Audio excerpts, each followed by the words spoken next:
Queremos saudar todos os irmãos, em nome do Senhor Jesus, receber os nossos amigos que estão conosco nessa noite, dar-lhes as boas-vindas e convidar a todos para que abram a palavra de Deus na carta de Paulo aos Romanos, capítulo 1. Estamos dando sequência à nossa série de exposições na carta do apóstolo Paulo aos crentes de Roma. E essa noite nós leremos do verso 28 ao verso 31.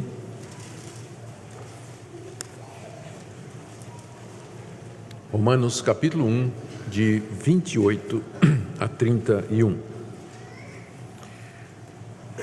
Diz assim a palavra de Deus: E por haverem desprezado o conhecimento de Deus, o próprio Deus os entregou a uma disposição mental reprovável, para praticarem coisas inconvenientes, cheios de toda injustiça, malícia, avareza e maldade, possuídos de inveja, homicídio, contenda, dolo e malignidade, sendo difamadores, caluniadores, aborrecidos de Deus, insolentes, soberbos, presunçosos, inventores de males, desobedientes aos pais, insensatos, pérfidos, sem afeição natural e sem misericórdia. Até aqui a leitura da palavra de Deus. Vamos orar mais uma vez, pedindo que o nosso Deus queira nos conduzir na compreensão da sua palavra. Ó Deus, que privilégio para nós estarmos aqui nessa noite, que privilégio para nós podermos conhecer-te, que privilégio termos uma disposição mental aprovada por ti, e que também aprova as coisas excelentes, que aprova a tua pessoa, as tuas obras, a tua revelação, os teus atos. Te damos graças, ó Deus, porque no meio da humanidade em trevas e na ignorância, o Senhor teve compaixão de um povo e trouxe esse povo pelo Evangelho e deu a verdade a esse povo. Te damos graças por aqueles de entre nós que fazemos parte desse povo só pela tua misericórdia.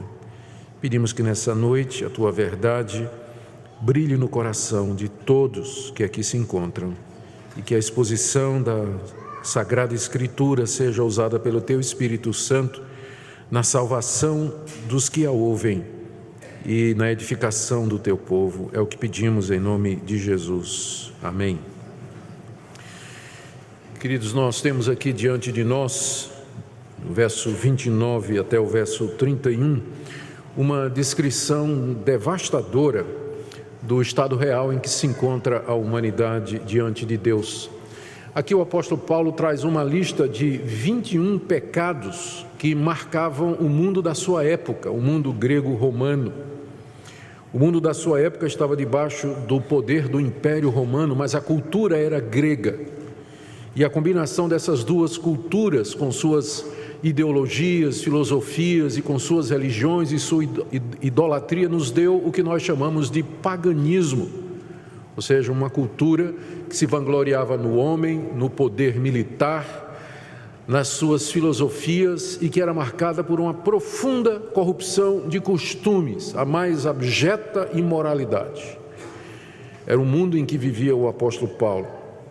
Mas olhando para nós mesmos e olhando para o mundo ao nosso redor, nós percebemos que esses 21 pecados, eles continuam nos dias de hoje a definir a própria sociedade em que nós vivemos, mesmo que ela tenha sido influenciada pelo cristianismo e que tenha sido criada e sustentada pelos valores da cultura e da religião judaico-cristã.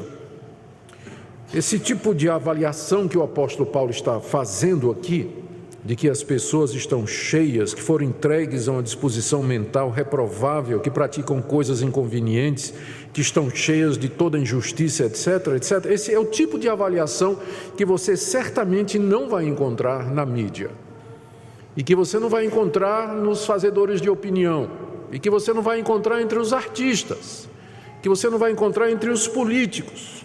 Boa parte das pessoas na nossa sociedade discordaria de que algumas dessas atitudes que são listadas aqui, elas são pecado ou mesmo erradas. E muitas pessoas diriam que essas coisas erradas que porventura esteja na lista é resultado da pobreza, que as pessoas não têm acesso à educação, que desde cedo elas têm que lutar e usar de todo tipo de meio para sobreviver, daí a violência e coisas afim. Isso aqui é o resultado de políticas erradas do governo, que não educa a população, que não, enfim, que isso aqui é o resultado da dominação de algumas classes que oprimem os pobres e assim por diante.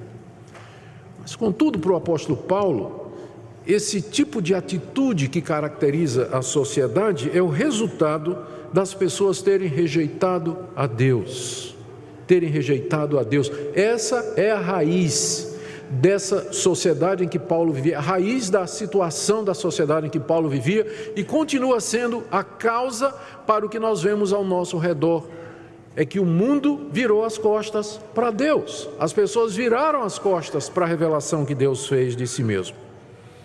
Esse estilo de vida que Paulo retrata aqui bem descreve então a sociedade secularizada em que nós vivemos.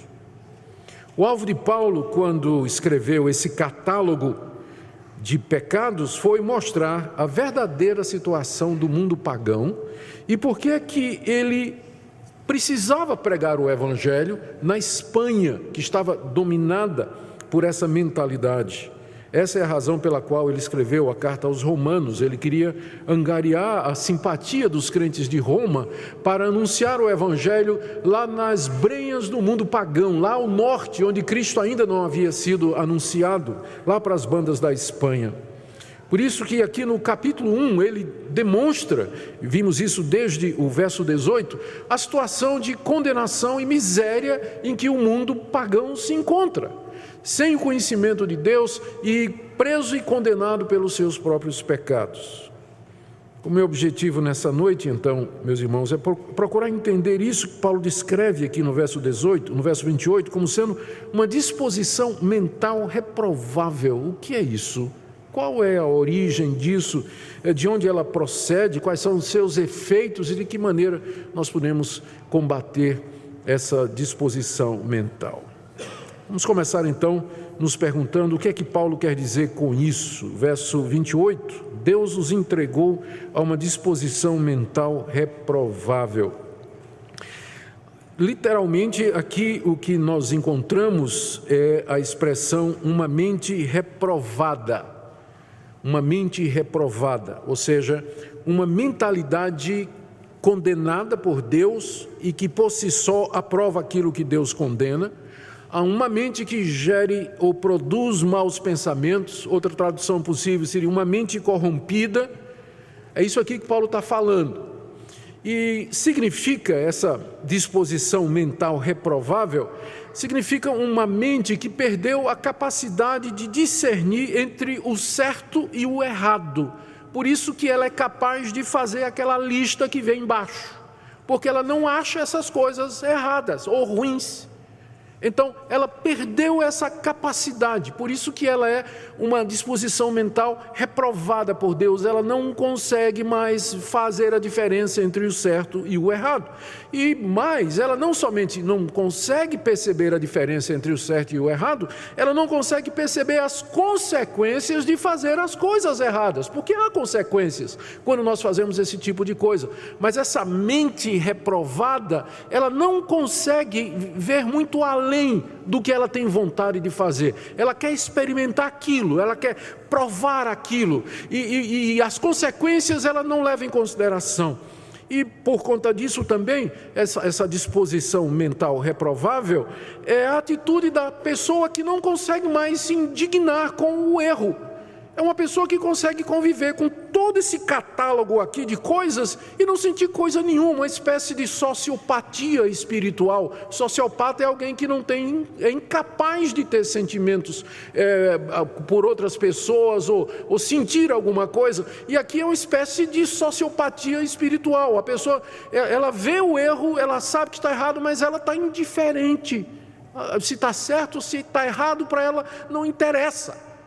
Essa é uma mente reprovada, e mais adiante ela é incapaz de avaliar o juízo e o castigo que estão reservados para aqueles que praticam esse tipo de coisa, porque aquilo que o homem plantar, isso ele vai ceifar também, ou cedo ou tarde. Um dia a consequência do que nós fazemos vai nos encontrar, mas uma pessoa cuja mente está reprovada, é uma mente reprovável, ela não pensa nessas coisas, na consequência dos seus atos.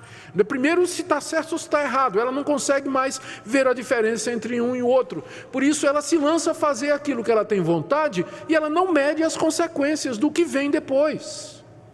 É isso que Paulo quer dizer aqui. E vai mais além.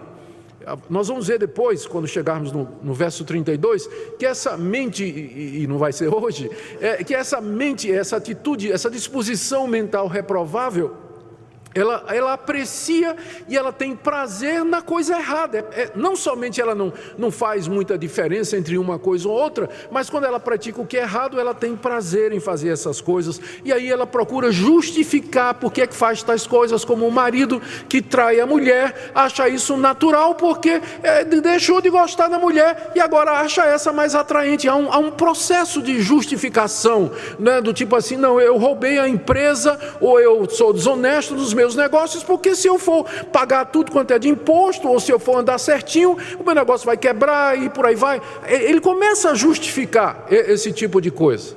Começa a justificar. E não somente isso, mas aí encoraja e defende quem faz coisa semelhante. E quando isso acontece, quando uma pessoa está entregue a uma disposição mental reprovada, ela não aceita correção, ela não aceita crítica, ela não vê em que ela está errada, ela não percebe a necessidade de mudança e ela hostiliza tudo aquilo que parece ameaçar o seu estilo de vida. Acabei de descrever para vocês a mentalidade moderna dos nossos dias. É assim que as pessoas pensam. É assim que elas agem. É dessa maneira que funciona a cabeça delas. É dessa forma que elas justificam as coisas que elas fazem. A mente delas não é mais capaz de discernir o certo e errado, de avaliar as consequências. Ao contrário, tem prazer em fazer aquilo que é errado, e não somente fazer, mas justificar, esconder o que faz, dar desculpas, ou enfim, tentar de alguma forma hostilizar qualquer pessoa ou qualquer ideologia que venha contra o pensamento e a prática delas. Isso é o que o apóstolo Paulo descreve aqui como sendo uma mentalidade, uma disposição mental reprovável ou reprovada. Reprovada por Deus, porque ela não consegue mais enxergar a verdade, ver a verdade, discernir o certo do errado. Lá na carta que Paulo escreveu aos Efésios, no capítulo 4, ele trata desse mesmo assunto em outras palavras, que nos ajudam a compreender ao que ele se refere. Eu estou aqui citando o verso 17 do capítulo 4, quando Paulo escreve aos Efésios e diz: isso, portanto, eu digo e no Senhor testifico, que não mais andeis como também andam os gentios, na vaidade dos seus próprios pensamentos, obscurecidos de entendimento, o entendimento se obscureceu, alheios à vida de Deus, por causa da ignorância em que vivem pela dureza do seu coração, os quais, tendo se tornado insensíveis, se entregaram à dissolução, para com avidez cometerem toda sorte de impureza. É a mesma coisa. Paulo está dizendo a mesma coisa com outras palavras. Ele fala dessa vaidade dos pensamentos, do coração entenebrecido, da mente obscurecida, da insensibilidade e da avidez para praticar todo esse catálogo de 21 coisas que está aqui. E que descreve não somente o mundo daquela época, mas a nossa sociedade hoje. Descreve o mundo em que nós vivemos.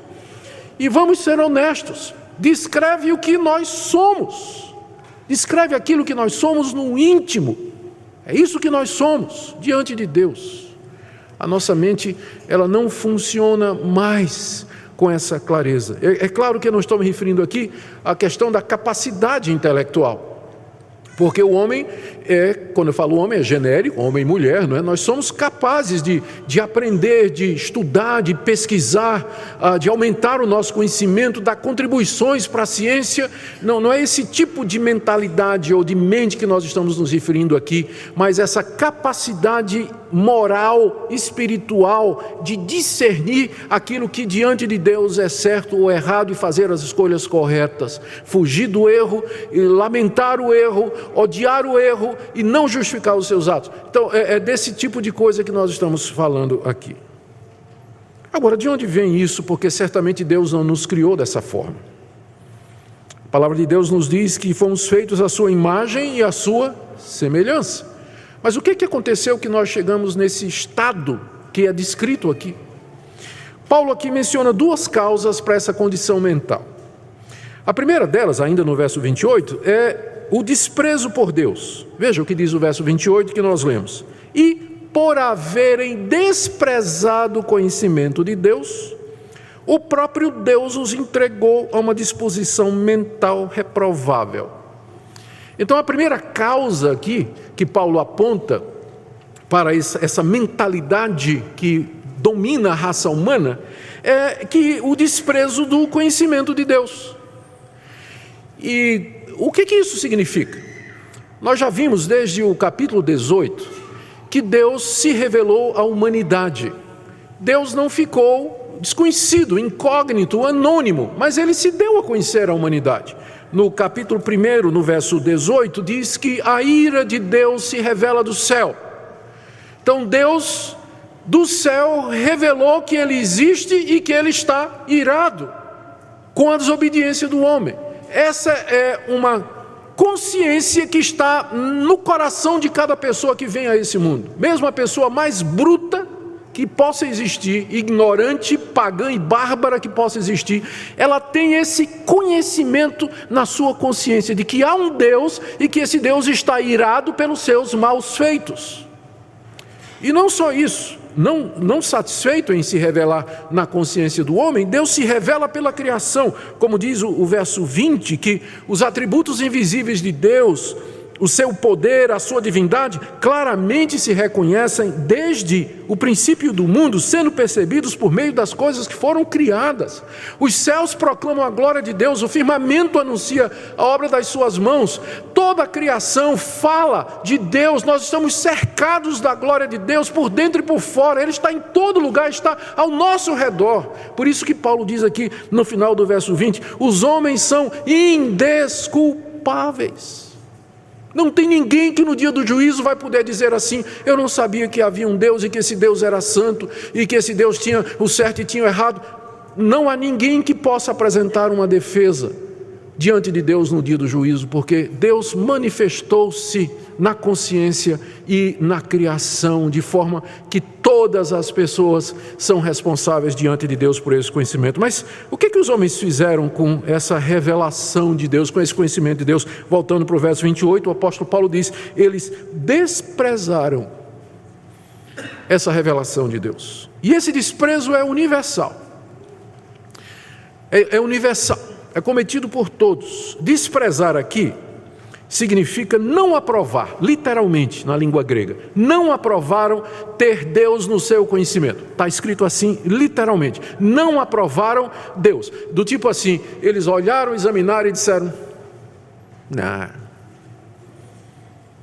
não, vamos desprezar isso aqui, não tenho interesse, não quero saber desse Deus, eu quero seguir a minha vida. Eu quero adorar quem eu quiser adorar, eu quero servir a quem eu quero servir, quero viver do jeito que eu quero viver, e eu não quero nenhuma divindade lá do céu dizendo para mim o que é certo ou errado, tolhendo a minha liberdade, eu quero viver da forma que eu tenho vontade de viver. Eles desprezaram essa revelação que Deus fez de si mesmo, ou seja, não aprovaram acharam que não valia a pena reter esse conhecimento de Deus, não deram aprovação nem reconhecimento ao Criador de todas as coisas, por isso desdenharam, rejeitaram, deixaram de lado, enfim, é um processo mental que Paulo já descreveu, e nós já vimos isso no verso 21, não é? Voltando um pouquinho, eles se tornaram nulos em seus próprios raciocínios, depois no verso 25, mudaram a verdade de Deus em mentira, e em vez então de aceitar a revelação de Deus e adorar a Deus, eles começaram a adorar a si mesmos e adorar os animais. Aves, quadrúpedes, répteis, é só olhar as religiões antigas, as religiões pagãs e modernas, onde se adora a natureza, de uma forma ou de outra. Então, essa é a causa da mentalidade reprovada, porque eles reprovaram o conhecimento de Deus que faria com que a mente deles funcionasse da maneira correta. Mas uma vez que você rejeita a luz de Deus, a sua mente entra em trevas, por mais intelectual que você seja. Você não consegue mais perceber as questões, as respostas básicas, as respostas para as questões básicas da vida. E fica como que tateando, um mundo sem sentido, nada mais faz sentido. A dor, a violência, as coisas que acontecem, a providência, o amor, o carinho, a misericórdia, é quem somos, de onde viemos, o que é que estamos fazendo aqui, por que coisas ruins acontecem, por que coisas boas acontecem, por que isso, por que aquilo, desprezaram o conhecimento de Deus, e a mente então, ela perde o referencial. Todo mundo que viaja, como eu gosto de viajar também, sabe o que é entrar numa zona onde o GPS perde o sinal do satélite, e você tem uma encruzilhada na frente, aqueles cruzamentos de estrada, né? E você não conhece, depende completamente do satélite para dar o referencial, e você está perdidinho. Essa mente reprovável, porque ela perdeu o referencial, né? Rejeitou o conhecimento de Deus, desprezou esse conhecimento de Deus que Deus havia dado. Então essa é a primeira razão, não é? Essa é a primeira razão. A segunda razão que Paulo dá para essa mentalidade reprovável que caracteriza a nossa raça é que Deus, por sua vez, entregou os homens a essa mentalidade. O que é que aconteceu aqui? Vamos voltar para o verso 28. Eles desprezaram o conhecimento de Deus, conhecimento que Deus deu de si mesmo, na consciência e na criação. Então, o próprio Deus os entregou a essa disposição mental reprovável. Ou seja, Deus os entregou a si mesmos. Deus disse para eles: seja feito a sua vontade, seja feito do jeito que você quer. É isso que vocês querem? Vocês viraram as costas para mim, vocês me menosprezaram, me rejeitaram, vocês querem viver por vocês mesmos? Tudo bem, eu vou entregar a vocês a mente de vocês, a maneira de pensar de vocês, e o resultado é isso que Paulo chama de mente reprovável. Nós já vimos nas mensagens anteriores que Deus, como castigo ao homem por conta dessa rejeição que o homem fez de Deus, que Deus primeiro os entregou à imundícia. Verso 24, Deus entregou tais homens à imundícia. Deus depois os entrega às paixões infames. Verso 26, por causa disso os entregou Deus a paixões infames. E agora Paulo diz que Deus os entrega a uma mente reprovada. Que é o final de tudo isso. É quando finalmente a pessoa perde a capacidade de entender, discernir, enxergar, chegou no fim. Um dos dons mais preciosos que nós temos é a capacidade de pensar, de discernir, de avaliar, de entender, de reconhecer. A memória, como faz bem para nós, não é? Memória, a gente lembra das coisas, das boas, das ruins também. Discernir e fazer cálculos e imaginar a lógica que nos ajuda a dizer qual vai ser o resultado dessa decisão que eu vou tomar aqui. A mente é um privilégio, é uma coisa gostosa você ter domínio da mente, uma mente clara, que coisa privilegiada. E nós sabemos como aflige as pessoas quando algumas daquelas doenças que se constituem distúrbios, elas tiram essa capacidade da pessoa, a pessoa perde a capacidade de reconhecer os outros. Às vezes ela está numa espécie de esquizofrenia, fica ouvindo vozes, não é? Ou uma bipolaridade, a mudança de humor de uma situação para outra, sociopata, que ele não tem sentimentos mais pelas pessoas, algumas doenças degenerativas que a pessoa vai perdendo o reconhecimento, não consegue saber mais onde está, e tudo mais. Imagine tudo isso transferido para o mundo espiritual. É isso que Paulo está descrevendo aqui. É uma mente acometida desses distúrbios causados pelo pecado e que, portanto, não consegue entender o seu próprio estado diante de Deus, não consegue ver o que está errado com os pecados, o que está errado com o que eu estou fazendo, todo mundo faz, qual é o problema disso que eu estou fazendo? Ele não consegue ver.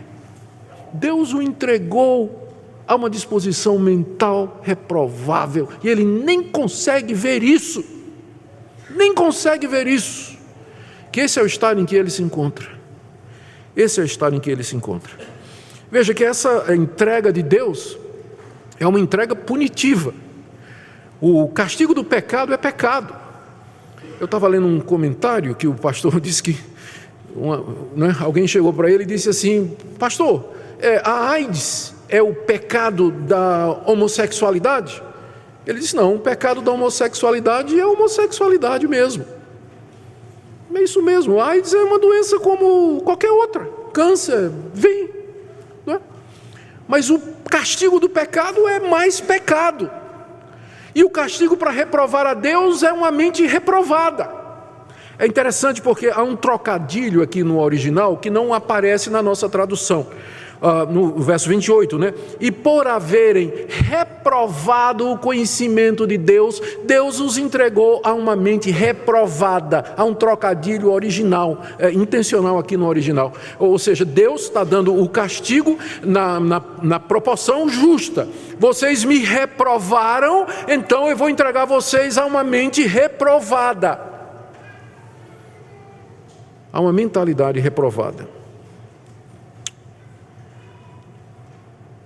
E qual o resultado então dessa mente reprovada? E aqui entra o nosso catálogo de 21 coisas.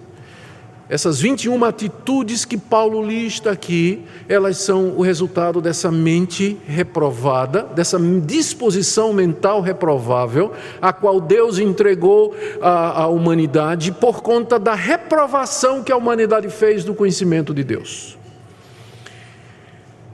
São chamadas de coisas inconvenientes, veja o final do verso 28. Deus os entregou uma disposição mental reprovável para praticarem coisas inconvenientes. Vocês agora percebem que a prática de coisas inconvenientes é o resultado já de um problema aqui. Primeiro começa aqui, não é? Depois vai para a prática. O erro começa aqui.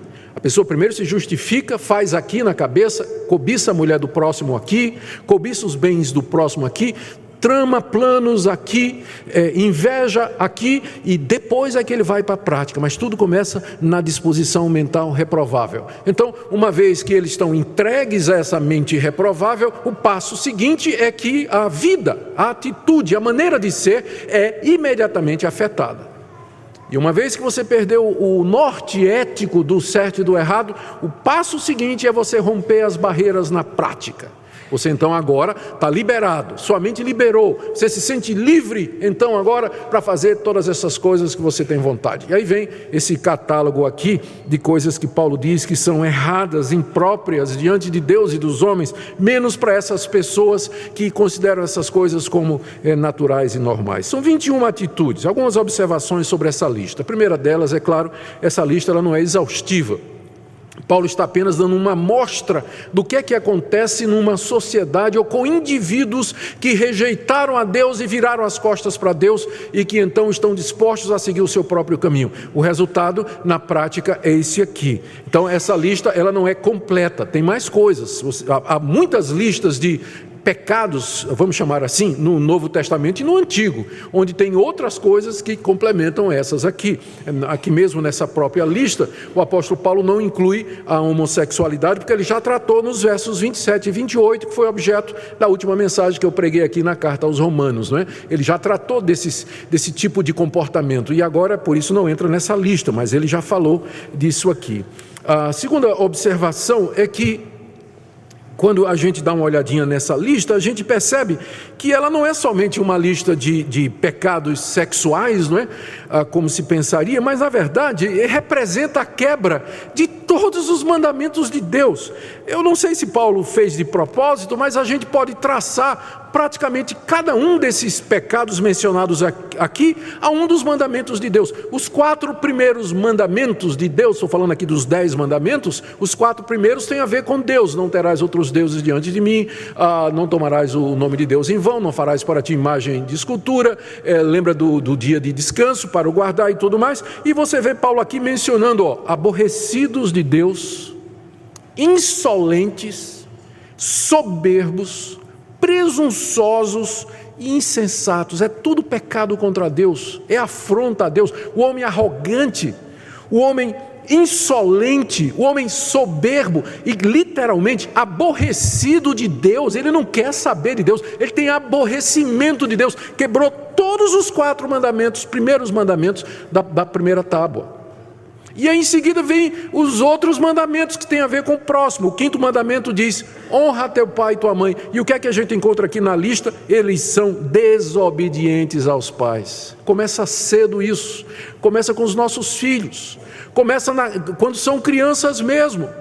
Já manifesta essa mentalidade reprovada de se virar contra toda a autoridade, contra aquilo que é certo e que é errado. Não vamos pensar que isso aqui é coisa de adulto, não. Isso acontece com adolescente também, com criança também. Desde cedo se manifesta na nossa raça essa infecção que nós nascemos com ela, herdamos dos nossos pais. Também fala aqui de falta de afeição natural. Está vendo aí no final, ali no meio do verso 31, isso significa literalmente falta de afeição natural, que é a afeição que os pais e as mães naturalmente teriam pelos seus filhos. Mas o que é que a gente vê hoje? Pai e mãe aborrecendo o filho, espancando o filho, desproporcionalmente, machucando o filho. A quantidade de criança que chega no hospital, machucada, o olho roxo, dente quebrado, furada de ponta de cigarro. A gente, falta de afeição natural, quebrando o mandamento que fala a respeito do amor aos pais. O 6º mandamento: não matarás. E o que é que a gente encontra nessa lista? Olha aqui, injustiça, maldade, homicídio, contenda, malignidade, falta de misericórdia, tudo quebra do 6º mandamento. 7º mandamento: não adulterarás. Ele já falou a questão da imoralidade nos versos 27 e 28. 8º mandamento: não furtarás. 10º mandamento: não cobiçarás. Paulo menciona aqui inveja, dolo, inventores de males. 9º mandamento: não darás falso testemunho. Paulo fala aqui difamadores, caluniadores. É a lista completa, quebraram tudo, catálogo todo, todos os 10 mandamentos, não escapou um. Essa situação do mundo, essa é a situação da sociedade em que nós vivemos. Esse é o meu estado e esse é o seu. Por quê? Notaram que Paulo diz aqui no início do verso 29, eles estão cheios dessas coisas. Eles estão cheios porque na hora que rejeitaram a Deus, criou um vácuo. E esse vácuo, se não for enchido por Deus, ele vai ser enchido por outra coisa. Uma vez que rejeitou-se o conhecimento de Deus, o coração se enche dessas coisas aqui. E essa é a verdadeira situação em que nós nos encontramos. Outra observação: nem todo mundo na época de Paulo era culpado desses pecados, e eu preciso deixar isso muito claro para não ser injusto. Você vai me dizer assim: pastor, eu conheço gente que rejeita o conhecimento de Deus, mas é honesto, mas é trabalhador, vive bem com a esposa, não trai a esposa. Eu sei, essa lista não significa que todo habitante do planeta faz todas estas coisas que estão descritas aqui, mas não faz, não é por conta dele, não faz por causa da misericórdia de Deus, não faz porque Deus, para preservar a situação da raça humana, deu autoridade policial. E tem gente que pode ser doido, mas tem juízo e não rasga a nota de 100. Ele sabe que se fizer, ele vai pagar, vai ter processo, vai ter uma multa. Então ele parece bonzinho e guardador da lei, mas é que Deus botou temor no coração dele. Tem outras pessoas que parecem pessoas bondosas e misericordiosas, Deus os agraciou com um temperamento bom. uma disposição natural, alegre, sempre faceiro e para ele tudo está bem. Não é dele. O coração dele está pronto para fazer essas 21 coisas ou mais. Mas é que Deus lhe deu uma disposição, uma índole. Outros tiveram o privilégio de nascer num lar de valores, ou um lar cristão. E mesmo que hoje não são mais crentes em Jesus Cristo, mas aquilo que eles aprenderam na infância, eles mantêm. Eles não conseguem se livrar da educação boa que eles tiveram. Então, por causa da providência de Deus, das autoridades, das leis, da influência do cristianismo, as pessoas não são tão ruins como elas podem ser. Mas dadas as circunstâncias, se fossem dadas as oportunidades e as ocasiões, você e eu faríamos tudo o que está aqui nessa lista. E outras coisas. E com requintes de maldade, faríamos. Portanto, essa lista ela está dando uma descrição do estado, dá uma amostra do que é que a humanidade sem Deus é capaz de fazer. Ela explica uma humanidade que virou as costas para Deus. E a última observação sobre essa lista, antes de entrar na aplicação, é que ela mostra que todo pecado é decorrente da rejeição de Deus. Veja, Paulo está ligando essa lista de 21 coisas, todas essas 21 coisas estão ligadas no verso 28 a rejeitar a Deus. Olha como funciona a sequência: desprezar o conhecimento de Deus.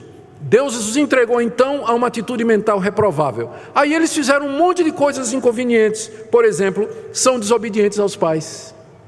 O que Paulo está dizendo é que desobediência aos pais tem origem na rejeição de Deus no coração da criança, do adolescente e do jovem, e que é estimulado pela nossa sociedade permissiva, com essas práticas e ideologias que vêm às vezes do governo, e vêm dos fazedores de opinião, e de determinados psicólogos e educadores, que em vez de nos ajudar a reprimir, no bom sentido, a reformar, a ajudar a criança a lutar com a malícia do seu coração, na verdade estimula.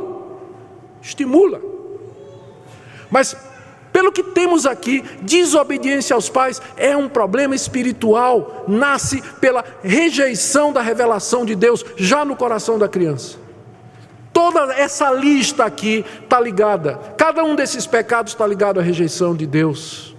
Ou seja, nós vivemos, como diz a expressão em latim, coram Deo, diante de Deus. O mundo está diante de Deus, mesmo nas suas iniquidades. Quando o mundo peca, ele peca contra Deus, mesmo que não acredite em Deus, mas ele está pecando contra Deus. Nele existimos e nele nos movemos, e dele nós tiramos nossa vida, nosso sustento e o que nós somos. Todo pecado, enfim, é contra Deus. O resultado final que nós temos aqui é um quadro devastador, meus irmãos e amigos. Nós temos aqui a justa condenação de toda a raça humana, a corrupção integral da pessoa humana e a impotência para resolver o problema, porque ele está preso nessa mentalidade, ele não consegue ver que ele está condenado, ele não consegue perceber como ele tem ofendido a Deus pelos seus pecados, ele não consegue enxergar as consequências que lhe aguardam. Esse é o quadro. E essa passagem, então, ela nos ensina que há várias coisas que precisam ser revertidas em nossa vida para que nós sejamos salvos. A salvação não é tão simples como às vezes alguns movimentos evangélicos querem fazer parecer, do tipo assim: Jesus morreu lá na cruz, né? Derramou seu sangue aí. Se você aceitar Jesus, faça uma oração comigo, né? Diga aí no coração que você aceita Jesus, tá? Sim, Deus pode salvar pessoas dessa forma, claro, Deus é Deus, Ele salva do jeito que Ele quiser.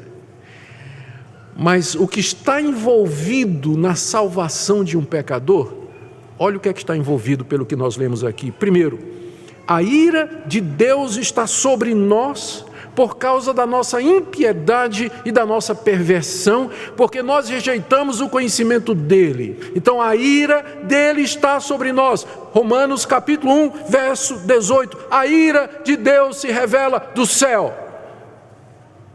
Não acredite num evangelho que diz assim: O nosso Deus, Ele é amor, Ele de fato é amor, mas isso é só metade do que a Bíblia diz a respeito de Deus. O nosso Deus é um Deus amoroso, Ele compreende, é um Deus que Deus não fica chateado, com essas coisinhas que eu faço, o Deus que acredita. Não, meu Deus é um Deus de amor, é um Deus compassivo, Ele não se importa com minha vida errada, que eu traio minha mulher, que eu sou desonesto, que eu sou mentiroso, que eu vivo fofocando, falando mal dos outros, caluniando os outros no WhatsApp, no Facebook. Deus não liga, Deus nem sabe o que é Facebook, e vai por aí, tal, não, é mentira. Não acredite nisso. Existe um Deus, e Ele é um Deus amoroso, mas Ele está irado com a perversão e a impiedade dos homens que viraram as costas para Ele. Então, é isso que tem que ser vencido. Como é que você pretende vencer a ira de Deus? Como é que você pretende reverter a ira de Deus que está sobre você por conta dos seus próprios pecados? Segunda coisa que está envolvida nisso: Deus nos abandonou às nossas paixões e à nossa mente depravada e corrompida. Eu não consigo nem entender por que eu sou assim, o que é que eu estou fazendo aqui, e muito menos saber o caminho de volta. A mente não funciona mais, ela perdeu o senso de Deus. Como é que eu resolvo isso? Como é que uma pessoa que está perdida no mato, ela está perdida no mato, GPS não funciona, ela não tem mapa, e está tudo escuro, não sabe nem se o sol está aqui, se está ali, não tem direção nenhuma. Como é que essa pessoa volta para casa? Ela não sabe, não consegue. E o pior, ela está cega. Terceira coisa que tem que ser revertida é essa escravidão à mente, que a pessoa não consegue ver.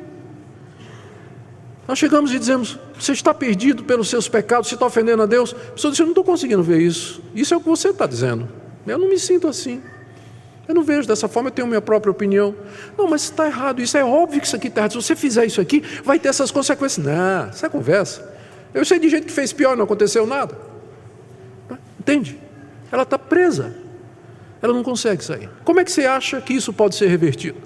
Agora, você vem falar comigo e dizer assim: não, pastor, a pessoa se salva pelas boas obras. Se ela fizer coisas boas e, enfim, fizer o bem ao próximo e cumprir as suas obrigações, aí Deus, no fim, Deus vai ter misericórdia dela. Será que você ainda consegue falar em salvação por obras depois dessa descrição aqui? Depois da gente entender o que é uma mente reprovável? Como é que você ainda vem falar de boas obras e dizer do tipo assim: pastor, sabe o que é? Eu vou usar meu livre-arbítrio, minha força de vontade, e eu vou romper com tudo isso, e eu vou me voltar para Deus. Mas como é que uma pessoa numa situação dessa, a mente não funciona, ela já foi abandonada por Deus, a ira de Deus está sobre ela, como é que ela volta? Como é que ela se reconcilia? O que é que ela pode oferecer a Deus? O que é que ela vai dar em troca da sua alma diante de Deus? Não, gente. Há somente uma coisa que pode reverter esse quadro, e que Paulo já tinha anunciado no início desse capítulo, no verso 16: não me envergonho do Evangelho, porque é o poder de Deus para salvar todo aquele que crê. O Evangelho é o poder de Deus, e não é chamado de poder à toa, porque nada menos do que um poder sobrenatural para reverter essa situação. A palavra poder aqui é uma palavra conhecida nossa, na língua grega, dinamis, de onde vem a palavra dinamite, poder. Esse é o poder, esse é o Evangelho. Ele é o poder de Deus para reverter essa situação, porque no Evangelho, por conta do que Cristo fez na cruz, do seu sacrifício, do seu sangue derramado, do seu sofrer, do seu padecimento por nós, Deus nos perdoa, Deus nos reconcilia com Ele, Deus nos justifica, Deus retira a sua ira de sobre nós, Deus nos dá a mente de Cristo, Ele clareia, renova o nosso entendimento para a gente saber o que é certo e errado, e dizer: eu era cego, mas agora eu vejo. Só o Evangelho faz isso, nada mais. Não há nenhum poder conhecido do homem, fora do Evangelho, que possa reverter a situação em que nós nos encontramos. E a minha grande pergunta, aliás, a grande pergunta que se impõe a nós nessa noite é essa: qual o seu estado hoje à noite? Como você está diante de Deus? Você está vivendo na prática costumeira desses pecados? Presunçoso, desobediente aos pais, insensato, sem afeição, sem misericórdia, difamador, caluniador. Você está vivendo nessas coisas? De que forma você espera ser perdoado por Deus, aceito por Deus e se livrar do juízo vindouro que se aproxima? Talvez eu acabei de falar essas coisas aqui e você olhou e disse, isso não é comigo. Talvez esse seja o primeiro indicativo de que você está entregue a uma disposição mental reprovável, porque você não consegue se ver no que eu estou dizendo hoje à noite.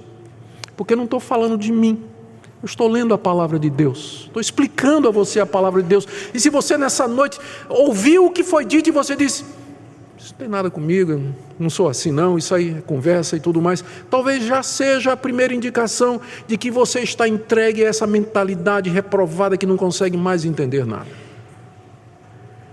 Mas se nessa noite você ouviu isso aqui, e você temeu, e você tremeu, e você disse, Deus, é isso mesmo, eu sou isso aqui, ou eu era isso aqui, e foi o Evangelho que mudou minha vida, foi o Evangelho que me transformou. Se você do fundo do seu coração se vê aqui nessa noite, eu quero dizer que esse é o primeiro passo para a esperança. Você não está longe do reino de Deus. Você não está longe do reino de Deus, se nessa noite você se viu aqui. Porque Cristo veio não para quem é são, Ele veio para os doentes. E se você nessa noite diz, Deus, eu estou doente, eu estou escravo do meu coração e da minha mente, saiba que nessa noite, Deus, pelo poder do Evangelho, quer iluminar a sua mente, quer perdoar você, quer receber você, justificar dos seus pecados, lhe dar uma nova vida. Se você crente já é, levantar-se e recomeçar, romper com os hábitos pecaminosos, perdoar quem você tem que perdoar, colocar a sua vida em ordem e ter um novo começo com esse Deus maravilhoso e todo-poderoso que pode pelo Evangelho libertar o pior pecador, a começar em mim. Que Deus nessa noite tenha misericórdia de nós e que sua palavra cale nos nossos corações e que pecadores sejam salvos nessa noite, como um dia eu fui também e tantos outros foram aqui, e que o povo de Deus seja santificado e renovado para viver para a glória dele. Amém.